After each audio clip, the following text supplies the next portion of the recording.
Good afternoon and welcome back to Solent Sports News. My name is Malhar Desai and these are your 4:30 headlines. The Saints were in action this weekend. Max Timms explore how they got on. Southampton fans packed into St Mary's on Saturday to watch their side face off against top four hopefuls Tottenham Hotspur. It was a game which saw the Saints come back to clinch a draw after being 3-1 down. Manager Ruben Sellers says his side are now starting to adapt to his style of play. And today you saw the first goal is a goal that is coming from the training ground. You see us set up today how we want to attack the spaces against Tottenham, how we want to create a lot of dilemmas for them. I think we did it. And the goal that Shea scores is just a goal that has been there, but we didn't unfortunately get it. So I think we are putting things together. While a good result for Southampton, they still sit bottom of the league. However, just 2 points would see them climb into the safety zones. The Saints are playing better football under Sellers and the January signings are making an impact. But is it too little, too late? We just need it, because some of the players, they don't look like they want it enough, to be fair. No, they don't. They just give up too easily. They need to want it. It seemed as though they were down and out, and as I said to you, I felt like walking off, but I hung on in there, and so did they.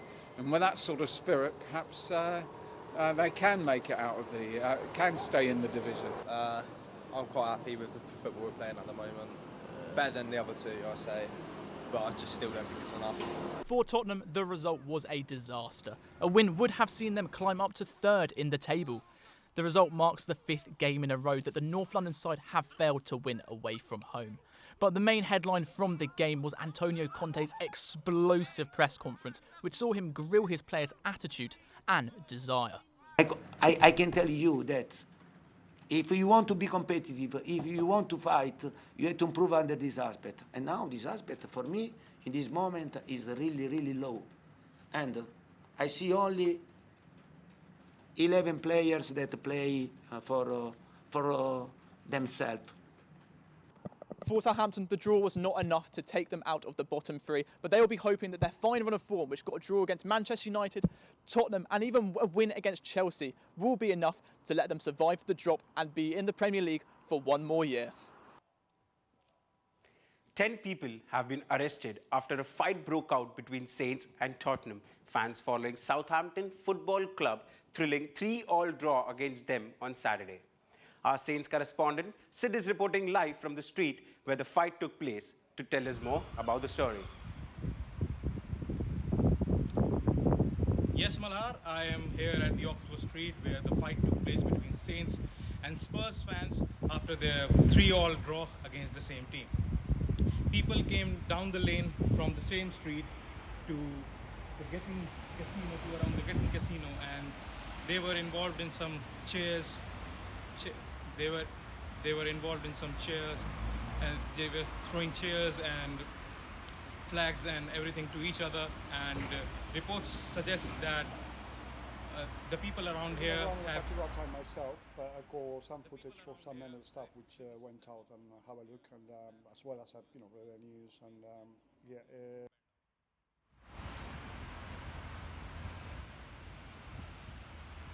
I wasn't around at a particular time myself, but I got some footage from some members of staff which went out and have a look, and as well as read the news, and well, for some reason after the football match, people kicked off, chairs and punches all over the place, and unfortunately that's what happened really.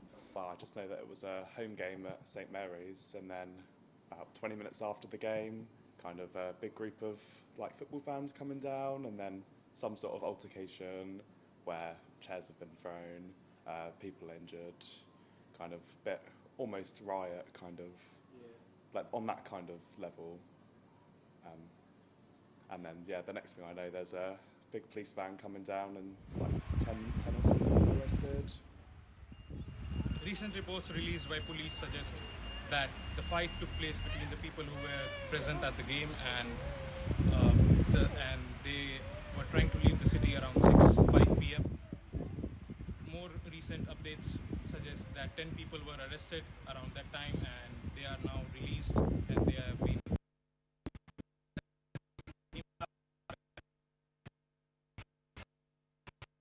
Thank you, Sid.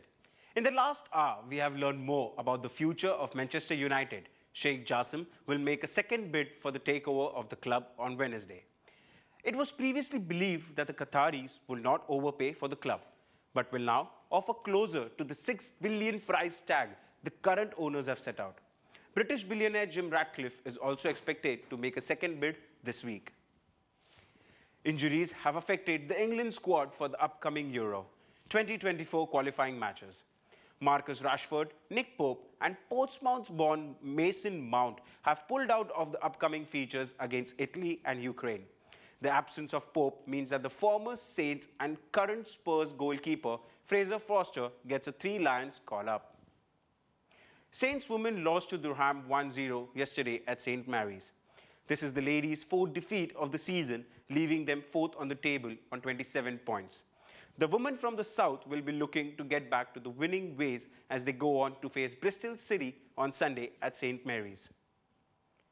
In other football news, a dramatic FA Cup quarter-final saw Fulham receive 3 red cards in the space of 40 seconds at Old Trafford on Sunday.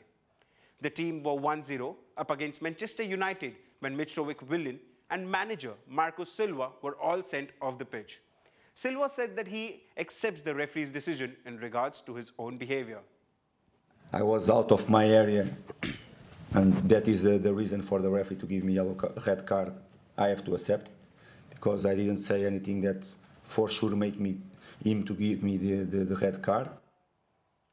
On that note, here to tell us more is John Quinn, a referee from the local Southampton Sunday League matches. John, thank you for joining us. Pleasure. As a referee yourself, what do you think Mitrovic's behavior in the 50th minute of the game? He really lost his cool, didn't he? The initial action against the referee was bad. He pulled his arm in an aggressive manner. But what he did once he was shown the red card was unbelievable. And he really should be punished severely for that. It's incredibly aggressive. He chased pretty much the referee across the pitch, and the referee did brilliantly. He kept his cool, walked backwards to lessen the aggravation, and Mitrovic has to really look to himself, I think, on this. But do you think a 3-match ban is enough? No, it's definitely not. And look, attacks on referees go back. I remember George Best slinging mud at a referee when he played for Fulham. We go back to Di Canio in his West Ham days, who got, I think it was a 6 or maybe an 8-match ban. And I think this lad should get something similar. Looking at the current situation, do you think the referees should have more protection on the pitch? It's difficult, isn't it? How do you get more protection as a referee? I referee Saturdays and Sundays locally in men's football, and normally I'm the only official there. The assistant referees or linesmen will be substitutes or maybe a manager. So tell me how you're going to protect me, because I don't know how, except to punish players who step out of line much more aggressively. But do you think that the lower players who have just started playing are trying to copy the Premier League players in the match, like they're trying to threaten the referee? Absolutely, 100%. And we see what happens first on Match of the Day will be copied in a couple of weeks' time on the local parks around Southampton. 100%. Thank you so much, John, for joining us today. Thank you. England ended their dismissal Six-Nation campaign with a loss against Ireland in Dublin.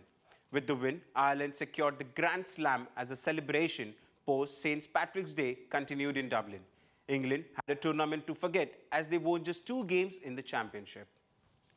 Red Bull domination continued at Jeddah yesterday with Sergio Perez taking the win ahead of his world champion teammate Max Verstappen. Aston Martin's Fernando Alonso completed the top 3, achieving his 100th career podium. His position was reinstated after it being taken away post-race for a penalty not served. Speaking of serves, some tennis news. Carlos Alcaraz is the new world number 1. The 19-year-old cruised past Daniil Medvedev to win the Indian Wells title in California.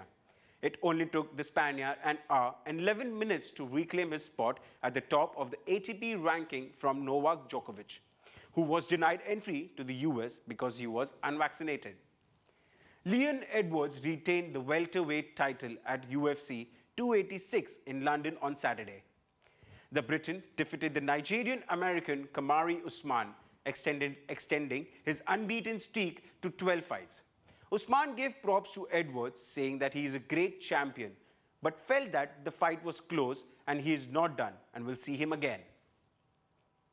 In some local news, Team Solent Crystals won on the weekend. The D1 basketball team won in overtime 92-88 away at Nottingham Hoods. This result moves the southern side to 6th in the table and a trip to 2nd place. Worthing Thunder is the next for Team Solent. Finally, here at Solent Sports News, we cover most of the sports around the globe. However, there is one sport which hasn't been talked about yet, which is baseball. Our correspondent Arun Aditya was out and about in Southampton recently, getting to know if the sport is heading up the charts in popularity.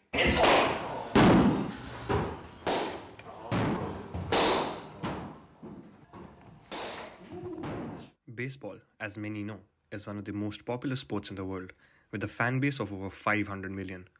Not only is it a pastime sport in America, but is also popular in the Caribbean and East Asia. But is the sport getting some attention in Southampton as well?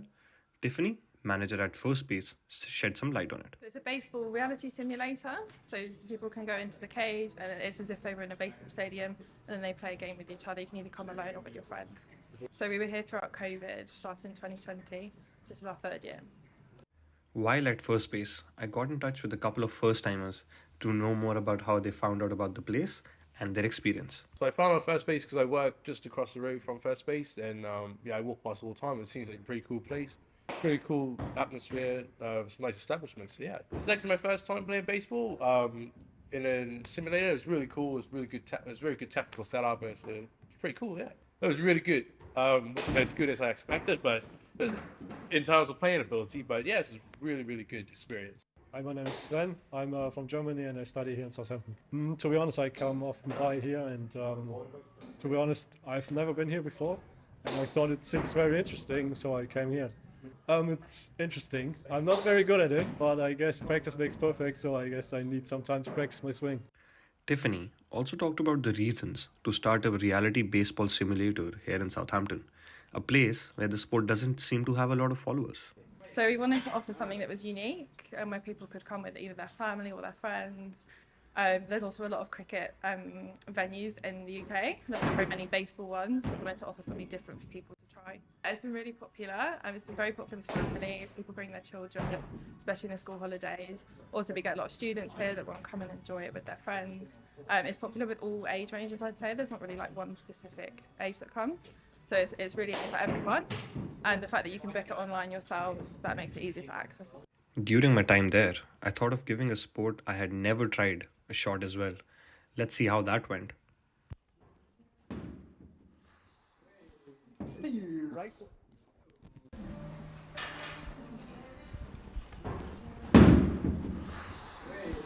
Despite a slow start, I did start getting hang of the sport.